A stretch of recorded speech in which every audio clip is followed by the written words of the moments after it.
Second hand MacBook लेने का सोच रहे हो लेकिन fake display, battery cycle count, iCloud lock और कस्टम प्रोडक्ट ये सब चेक नहीं किया तो आपका मैकबुक सिर्फ एक शोपीस बन के रह जाएगा। इस वीडियो के कंप्लीट होते ही आप एक मैकबुक के एक्सपर्ट बन जाओगे और फिर ओ चूना लगा दिया। ये कभी नहीं कहोगे। और हाँ, आप चाहे मैकबुक ले रहे हो, मैक मिनी, मैक स्टूडियो या फिर iMac, इस मेथड से आप किसी भी मैकबुक को इजीली टेस्ट कर सकते हैं। तो बिना किसी बकवास के हम सीधा उस पॉइंट पर आते हैं जहां मैकबुक आपके हाथों में आ चुका है और आपको बस ये देखना है कि वो मैकबुक जेन्युइन है या नहीं, मतलब उसे ले या नहीं। तो लेट्स गो।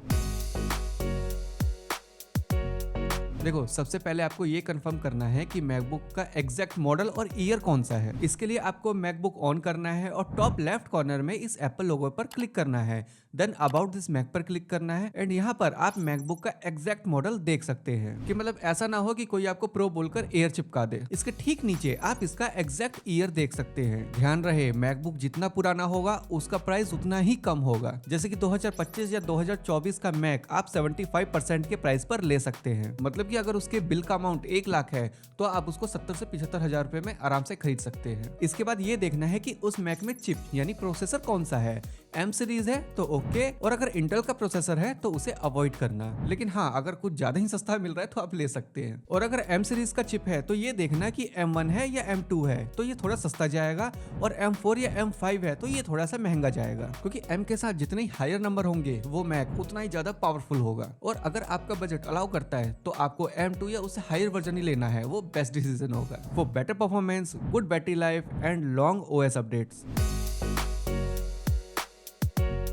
दोस्तों, एप्पल के प्रोडक्ट चाहे वो आईफोन हो, आईपैड हो या मैकबुक हो, बैटरी साइकिल काउंट बहुत ज्यादा इंपॉर्टेंट है और सेकंड हैंड लेते समय तो उसे जरूर चेक करना चाहिए। आपको जस्ट सिस्टम सेटिंग ओपन करना है, then battery and then battery health. अगर 80% या उससे ज्यादा है तो अच्छा है, आप ले सकते हैं, लेकिन अगर उससे कम है तो उसका प्राइस जरूर कम करवा लेना। और अगर 60% या उससे भी कम है तो उसे अवॉइड करना, बिल्कुल मत लेना। बैटरी हेल्थ परसेंटेज ये बताती है कि उस मैकबुक की बैटरी मैक्सिमम कितना चार्ज हो सकती है। जैसे कि उस मैकबुक की बैटरी हेल्थ अभी 80% है, तो अगर आप उस मैकबुक को 100% भी चार्ज कर लोगे ना तो बिहाइंड द स्क्रीन वो सिर्फ 80% ही चार्ज होगा। और मैकबुक जितना पुराना होगा उसकी बैटरी हेल्थ उतनी ही कम होती जाएगी। वही अगर बैटरी साइकिल की काउंट करें तो आपको जाना है सिस्टम सेटिंग में, जनरल में, सिस्टम रिपोर्ट में, पावर में, और यहाँ पे आपको साइकिल काउंट दिख जाएगा। अगर साइकिल काउंट 1000 से नीचे है तो बेस्ट है, और अगर 1000 से 2000 के बीच है तो उसका प्राइस तुरंत कम करवा लेना, और अगर 2000 से भी ज्यादा है तो उसे अवॉइड करना। कम साइकिल काउंट का मतलब होता है कि वो मैकबुक अभी बहुत कम बार चार्ज हुआ है, मतलब कि बहुत कम यूज हुआ है। इसका मतलब कि वो अच्छे कंडीशन में है। मैक में SSD ऑफिशियली चेंज नहीं होता है, इसीलिए स्टोरेज से कोई कॉम्प्रोमाइज मत करना। स्टोरेज कितना भी हो, 256 GB, 512 GB या 1 TB, पहले Mac format means factory reset करवा लेना, उसके बाद ही चेक करना। अगर स्टोरेज ऑलमोस्ट फुल दिखा रहा है मतलब झोल हो सकता है। अगर सामने वाला बोले कि भाई पहले चेक कर लो बाद में फॉर्मेट करके दूंगा, तो उसे अवॉइड करना। उसे बोलना भाई पहले फॉर्मेट करके दे वरना वापस ले जा। अगर मैकबुक में प्रीवियस ओनर का iCloud लॉगिन है तो उसे लॉग आउट करवा लेना, या फिर उस पे iCloud लॉक लगा हुआ है और सामने वाला कह रहा है कि 1500 रुपए देके कोई भी लोकल दुकान में ये ठीक किया जा सकता है, तो उसे बिल्कुल ही मत लेना। आप है ना क्रिमिनल केस में भी फंस सकते हो। कैसे चेक करें? आपको जाना है सिस्टम सेटिंग में, देन सबसे ऊपर ये एप्पल आईडी दिख जाएगा। यहाँ पर आपको लॉग इन का ऑप्शन आना चाहिए, किसी का भी नाम नहीं होना चाहिए। कोई मैकबुक किसी शॉप का डेमो पीस भी हो सकता है, या फिर किसी ऑफिस कंपनी का किसी एम्प्लॉय को दिया हुआ भी हो सकता है। तो ऐसे केस में उसमें iCloud अकाउंट तो साइन आउट होगा, लेकिन MDM means mobile device management lock हो सकता है, तो उसे अवॉइड करना। इसका मतलब आप उस डिवाइस को यूज तो कर सकते हैं, लेकिन कंपनी चाहे तो कभी भी उसे लॉक या फॉर्मेट कर सकती है। इसको कैसे चेक करें? मैक रीसेट करते टाइम अगर रिमोट मैनेजमेंट जैसा कुछ स्क्रीन पर आए तो उसे तुरंत वापस कर देना। फिजिकल चेक स्किप कभी मत करना, जैसे कीबोर्ड के एक एक की को बारीकी से चेक करना, ट्रैक पैड जेस्चर और उसके हैप्टिक फीडबैक को भी जरूर चेक करना, सारे पोर्ट्स, हेडफोन जैक और चार्जिंग पॉइंट को भी प्रॉपर्ली चेक करना। और अगर थोड़ा सा भी डाउट हो तो या तो उसका पैसा कम करवा लेना या तो उसे वापस कर देना।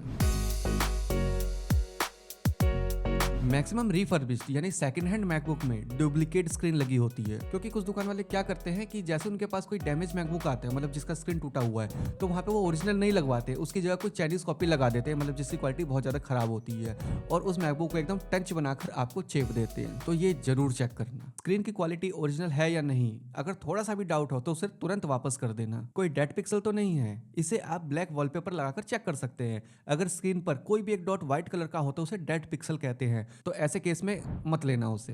ब्राइटनेस यूनिफॉर्म तो नहीं है, मींस अगर स्क्रीन के सेंटर में ब्राइटनेस ज्यादा है और कॉर्नर्स में कम है तो डील तुरंत कैंसिल कर देना। और स्क्रीन को 180 डिग्री एंगल से देखना, अगर क्वालिटी में थोड़ा सा भी फर्क आए तो मत लेना। नॉर्मली मैकबुक गर्म नहीं होते हैं जब तक कि उस पर कोई हैवी काम ना हो रहा हो, तो अगर थोड़ा बहुत चला के अगर वो गर्म हो रहा है तो अवॉइड करना। अगर मैकबुक पुराना है जिसमें इंटेल का चिप लगा है तो हीट होना एक नॉर्मल बात है। फिर ऐसे कंडीशन में उसके फैन नॉइज को चेक करना, क्योंकि जिसमें इंटेल का चिप लगा होता है ना उसमें फैन नॉइज बहुत आता है, और अगर मैकबुक में फैन नॉइज ज्यादा है तो इसका मतलब उसे सर्विस की जरूरत है।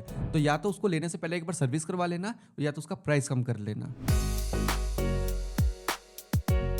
देखो, इमोशंस में आकर ओवर प्राइस मैकबुक मत ले लेना, मार्केट को थोड़ा एनालाइज करना। कोशिश करना कि आपके बजट में लेटेस्ट से लेटेस्ट वर्जन आपको मिल जाए, एंड कंपेयर करना कि उस मॉडल का मार्केट में अभी क्या क्या प्राइस चल रहा है। कुछ केसेस में ना सेकंड हैंड रिफर्बिश से ज्यादा अच्छे होते हैं, और कुछ केसेस में रिफर्बिश भी ज्यादा अच्छे होते हैं। अब इन दोनों में क्या क्या फर्क है, क्या क्या फायदे हैं, किस में अच्छी डील हमें मिल सकती है, इसके लिए आप नीचे कमेंट में कर देना। इसके ऊपर भी एक डिटेल्ड वीडियो बना दूंगा। और अगर आप मैक बिगिनर हैं तो चैनल को सब्सक्राइब कर लेना। एंड मैक कैसे यूज करते हैं इसके लिए मैंने कंप्लीट एक प्लेलिस्ट बनाया हुआ है, हिंदी में है, बहुत अच्छे से समझ में आएगा, देख लेना। तो अब आपको समझ आ गया होगा कि आपको क्या करना है। तो मुझे कमेंट में बताना कि आप किस पर्पस के लिए मैकबुक लेना चाह रहे हैं। मैं कोशिश करूंगा कि आपको सबसे अच्छा वाला वेरिएंट ही सजेस्ट करूं। तो मैं आपका इंतजार कर रहा हूं कमेंट में।